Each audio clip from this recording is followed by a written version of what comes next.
President William Ruto was at a church service in, where was this?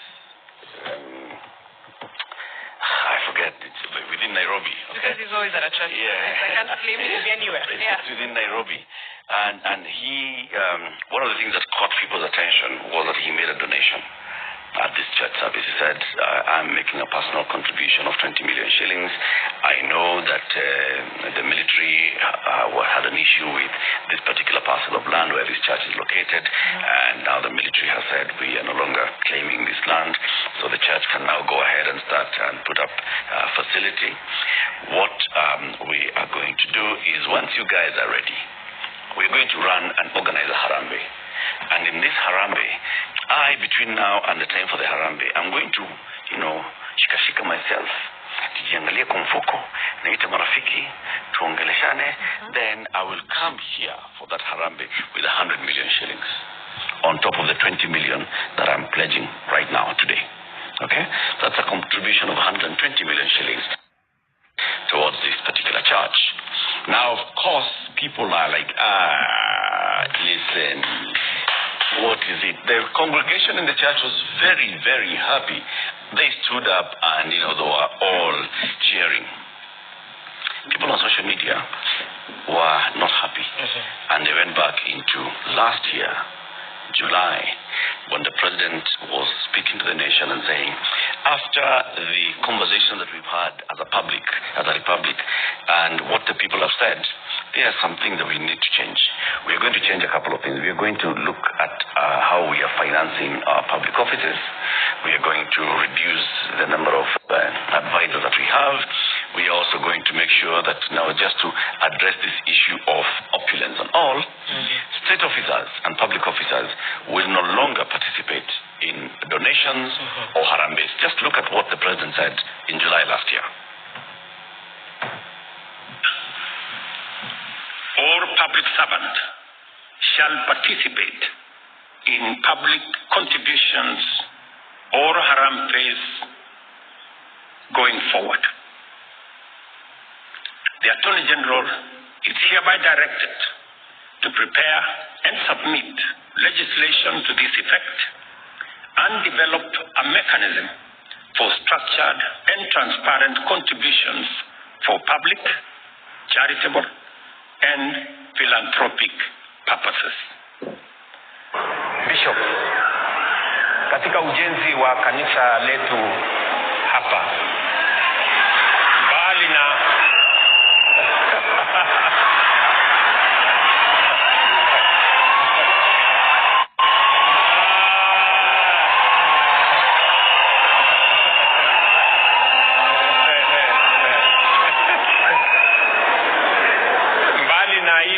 tumesema, mbali na kupatiana title deed, mbali na kusema wanajeshi wasimame kando, mbali na kutengeneza barabara, si ndio? Mimi mwenyewe nitatoa milioni 20 kwanza. Nitaanza kupanga hiyo maneno wakati tunasemekana mnajenga. Alafu mimi nimekubali. Pia nitakuja tufanye harambe pamoja.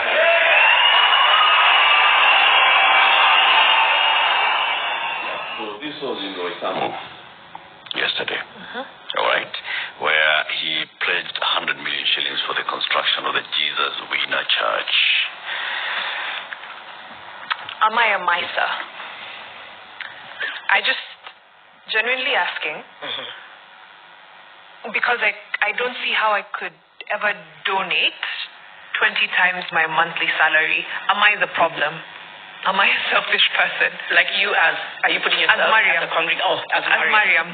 Like, I'm passionate about many causes. I love to give. I don't know in what way I would be able to give 20 times what I make in a month. I was just looking at the numbers.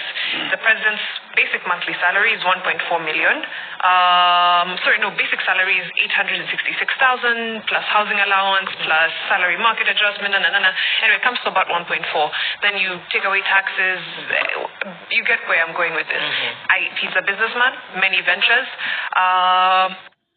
Still, Let me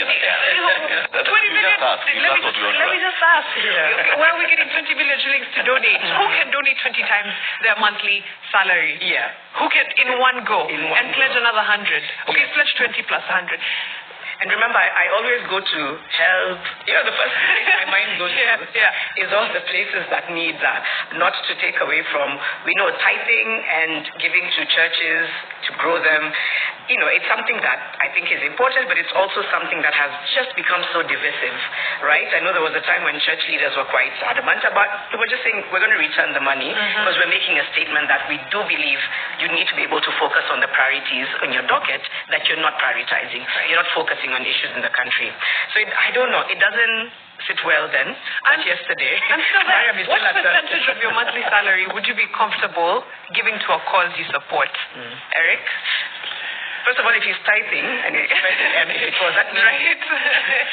That means that maybe it's his combined income. Yeah, sure. If his combined income is more than this, it's fine. I mean, he has a salary, yes.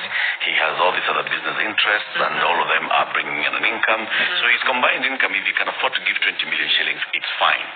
For me, my problem is the principle of what he has done vis-a-vis what he said last year. That let the Attorney General come up with a mechanism of where, if it is, for philanthropic purposes, how should state officers and public officers behave?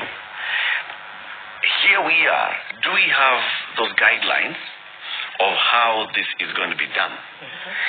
He appears to be pushing back, and his message here is clearly because the evangelical churches and then the other mainstream churches are at loggerheads. We've seen the Anglican Church, the Catholic Church, the PCEA, and the others saying no. But then we are seeing these other churches, like where he went yesterday, the Revival Church, saying, well, we'll accept.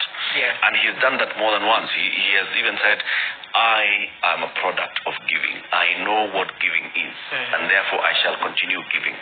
I am giving to church because I'm a Christian, and I believe in the power of giving. All well and good, Mr. President, but you said state officers and public officers should not give donations and participate in harambes unless there's a clear guideline. So the question is, Mr. President, is there such a clear guideline today, developed after your directive on the 5th of July last year? Because it was an order. I direct the Attorney General to come up with a clear guideline on how we shall behave in the public going forward. I don't know whether there's been any.